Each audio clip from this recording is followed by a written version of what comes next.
Fans supporting you here in Linz tonight. A lot of fans from the Philippines, but I heard they actually live in Austria. Some of them are in Vienna, some of them in Linz, in Salzburg. What did it mean to you to also have a lot of people cheering for you? It means so much. Hello mga kababayan.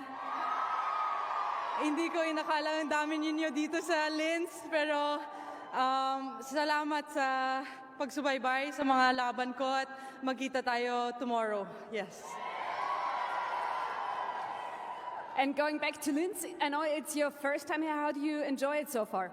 I think it's amazing. I'm really happy with how they've welcomed me and welcomed the Filipinos. I think, I guess we match really well because there are a lot of them here. So I'm really thankful for the hospitality. I hope to discover your culture more and have some fun on the court. And I guess the fans are having some... They said clay wasn't her surface. They were mistaken. 64-63 in just 1 hour and 42 minutes, straight sets on red clay in Austria against a hometown legend boasting 369 clay court victories, played before a roaring crowd that cheered for her opponent at every shot. Alex Eala stepped onto center court in Linz, stared down the entire tennis hierarchy, and declared 4 words that will reverberate across media rooms, podcast studios, and corporate offices in professional tennis. I belong on clay. Stop whatever you're doing. Put your phone in airplane mode. Turn the volume all the way up.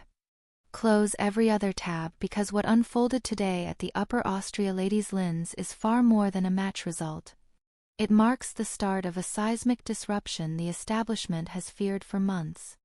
The player they labeled a hardcourt specialist, the one they boxed in as dangerous on fast courts but harmless on dirt, just shattered that notion into pieces, scattering them across the red clay of Linz for the entire WTA to witness. Let me break down this match point by point, stat by stat.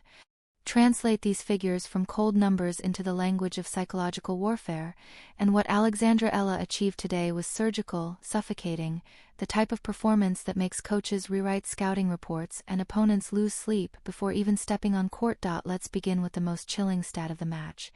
The one that will haunt Julia Grabher and terrify anyone who believes they can pressure Alex Eala on clay: break points saved. 9 out of 10. 90%. Julia Grabher, a 13-year clay veteran with 369 wins on the surface, a woman who knows every angle, pattern, and construction point on red dirt, earned 10 breakpoint chances against Eala's serve.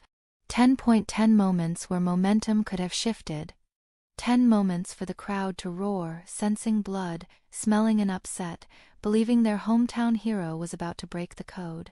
10 moments where the weight of a nation bore down on Eala, the Austrian crowd standing in unison, the pressure so thick you could taste it, and she saved 9 of them. 9 out of 10. She slammed the vault door shut with a tungsten padlock. She stood on. She teetered on the edge of the abyss 9 separate times, and 9 times she grabbed the cliff with her bare hands and hauled herself back to safety. That isn't just serving under pressure. That is delivering a masterclass in mental warfare. That is facing the most perilous points of a match, the ones designed to break you, and turning them into fuel. Think about what that does to an opponent mentally. You are Julia Grabher. You're at home. The crowd is roaring for you. You know this surface better than your own living room. You craft each rally flawlessly. You move Eala corner to corner, find the opening, earn the break point. The crowd erupts. The stadium quakes. And then Eala saves it. Again. And again. A third time. A fourth. A fifth. She keeps denying you. By the 6th, 7th, 8th break point, you are no longer playing tennis. You are ramming into a reinforced concrete wall repeatedly, expecting it to crack, and each time it bounces back harder than before. That is what 90% breakpoint defense feels like from the other side. It is like trying to crack a bank vault with a plastic spoon. It is psychological suffocation. It is drowning in slow motion while your opponent across the net calmly adjusts her strings. And while Grabher burned through 10 breakpoint chances, converting only 1, Eala was operating with the cold precision of an assassin. 3 breaks out of 7 opportunities. A 43% conversion rate. She didn't need 10 chances. She didn't need 8. 7 was enough. And she cashed in 3. That is the distinction between a player who hunts and a player who hopes. Eala was hunting. She pinpointed the exact moments of weakness in Grabher's service games. She attacked with pinpoint precision, converting points at a rate that would make any WTA coach nod with quiet, uneasy respect. Now let's break down the serving strategy, because this is where Eala's tactical brilliance shines in ways casual viewers often miss. Her first serve percentage was 60%, 34 out of 50 first serves landing in the box. On clay, where the ball slows down and gives the returner extra time to react. A 60% first serve accuracy on clay is a bold statement. It says, I won't hand you free points with double faults or errant serves. You will earn every single point from a disadvantaged position. And when that first serve landed, she won 68% of the points, nearly 7 out of 10. That means Grabher, the clay specialist, the woman who has spent over a decade reading serves on this surface, could only claim 3 out of every 10 points when Eala's first serve landed. 3 out of 10, on her home court, on her best surface, against a player making her first competitive clay appearance of 2026. Let that sink in. But the numbers get even more terrifying for the rest of the draw when we look at Eala's second serve. She won 63% of points on her second serve, 63% on clay, in her very first clay match of the season. That is absurd. The second serve on clay is supposed to be your most vulnerable moment. The ball sits up, the opponent readies the return, the server is exposed. And Eala won nearly 2/3 of those points. She transformed what should have been her weakest moment into a weapon. She turned baseline rallies into a game she completely controlled. Her placement, her spin, her point construction, even from defensive positions after a second serve, operated at an elite level, a skill honed at the Rafael Nadal Academy. Compare that to Grabher. She won 50% of her second serve points. Every second serve for her was a coin flip.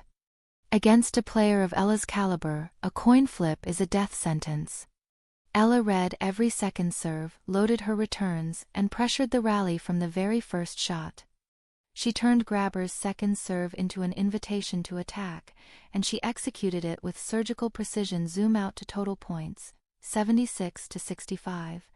Eala won 11 more points than Grabher across the match. In tennis, 11 points over 2 sets is a canyon. The difference between control and chaos. Eala dominated this match from start to finish, never allowing Grabher to settle into the grinding, suffocating clay court rhythm that makes her so dangerous. She dictated the pace. She chose when to accelerate and when to absorb.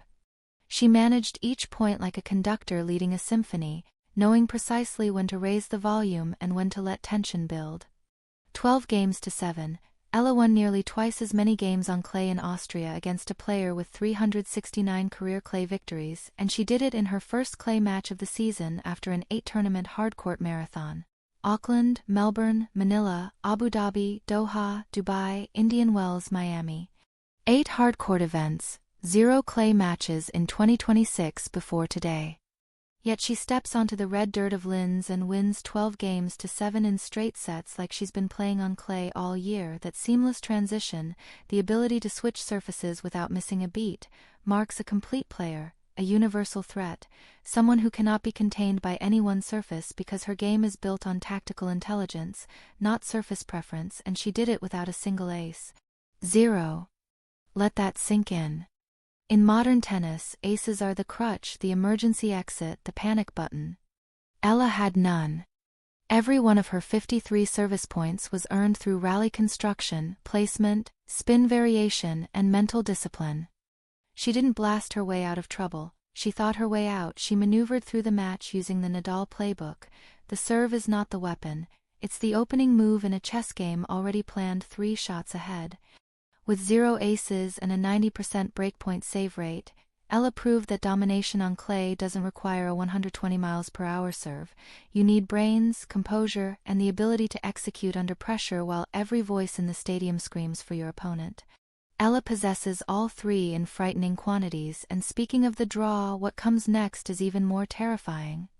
If you thought the Grabher match was epic, the next round promises to be apocalyptic. Yelena Ostapenko. the 2017 French Open champion, world number 23, the fourth seed in Linz, a player whose forehand spins the ball with enough force to bend physics, and whose backhand paints lines with the precision of a laser-guided missile. This is the woman who won Roland Garros as an unseeded 20-year-old, bulldozing through the draw with a brand of power tennis that left the sport speechless. And the head-to-head between Eala and Ostapenko? 2 matches, 2 Eala victories. She defeated Ostapenko at the Miami Open last year, 7-6, 7-5, in a match where the Latvian threw everything at her and still came up short. She beat her again at Eastbourne. Eala owns the head-to-head against a former Grand Slam champion, but they have never clashed on clay, and that is what makes the next round so monumental. If Eala beats Ostapenko on clay, the narrative that she's a hardcourt specialist doesn't just crack, it disintegrates. It evaporates. There is no asterisk, no excuse, no argument left. Just the undeniable reality. Alexandra Eala is a threat on every surface in every country against every opponent, but let's not get ahead of ourselves. Let's savor what just happened today. Because today was historic.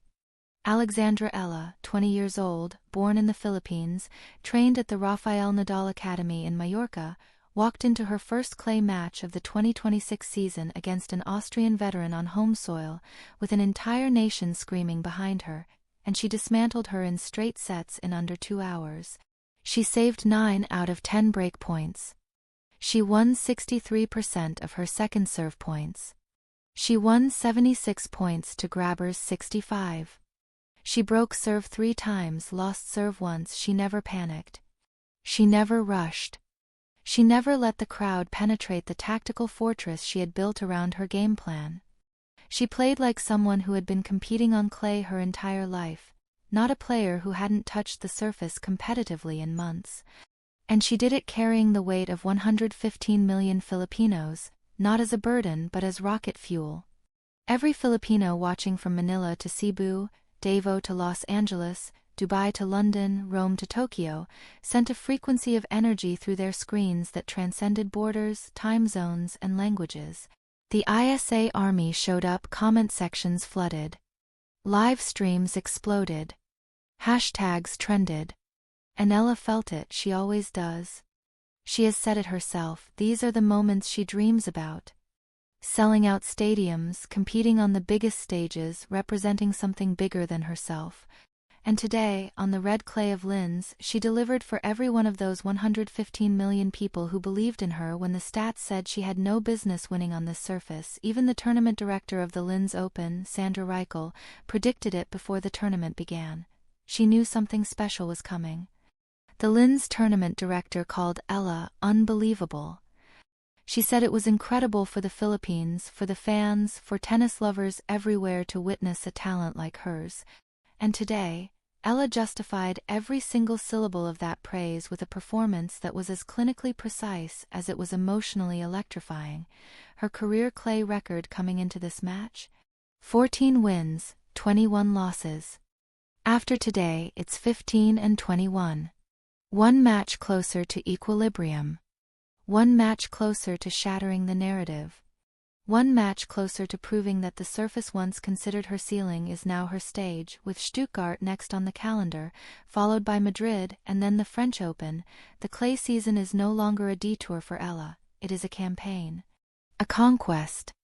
And the first battle has already been won. So here's your mission, Eala Army. Full deployment. Maximum engagement. I need every one of you to act immediately. Share this video across every platform. Send it to every Filipino you know, every tennis fan you know, and every skeptic who doubted that a 20-year-old from the Philippines could walk onto European red clay and dominate a 13-year clay veteran on her home turf. Flood the comments with tactical breakdowns of this match. Talk about Eala's footwork on clay. Describe how she adjusted her topspin to handle the heavier bounce. Explain how she managed the crowd noise during those 10 break points. Make your predictions for the Ostapenko match. Tell us how she should approach a former French Open champion on clay. I want analysis. I want fire. I want the kind of engagement that makes the WTA algorithm short-circuit from the sheer activity of the Eala army. The establishment built a wall and called it clay. Eala climbed it in 1 hour and 42 minutes. They said she was a hardcourt player. She just won her first clay match of 2026 in straight sets against a veteran with 369 clay wins. They said the hostile crowd would rattle her. She saved 9 out of 10 break points while the stadium roared against her. They said the revolution would stall here.